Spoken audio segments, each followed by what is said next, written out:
আমাকে আটকে রেখেছিল দুটা কারণে। এক, আমার পৈতৃক পরিচয়।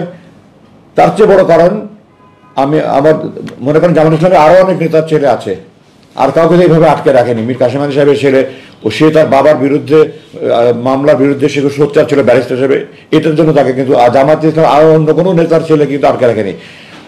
তাদের বড় ভয় ছিল আমি ভারতের বিরুদ্ধে এত সোচ্চার, এটা তাদের বড় ভয়। আমি এখনো বলছি, আমি যে খাঁটি দেশপ্রেমিক হিসেবে এখনো বলছি, আমি সৎ প্রতিবেশী বন্ধু চাই, কিন্তু যে বন্ধু আমার ক্ষতি করে তাকে আমি শত্রু ছাড়া বন্ধু ভাবতে পারি না।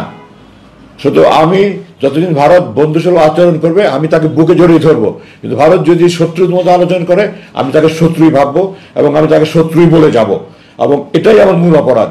এবং ওখানকার নিচের লেভেলে আমাকে একজন বলেছে আপনি বিদেশি শক্তির গভীর ষড়যন্ত্রের শিকার। আমি তার পরিচয় জানি না, মুখ তো এইভাবে ঢাকা থাকে, কিন্তু আমাকে গোপনে বলেছে। এবং আমি দৃঢ়ভাবে, আমাকে তারা নাহলে জিজ্ঞাসা করবে কেন আপনি ভারতের বিরুদ্ধে এত সোচ্চার কেন, এবং এই একটা প্রশ্ন করার সময় খুব ক্ষুদ্রভাবে প্রশ্ন করছে।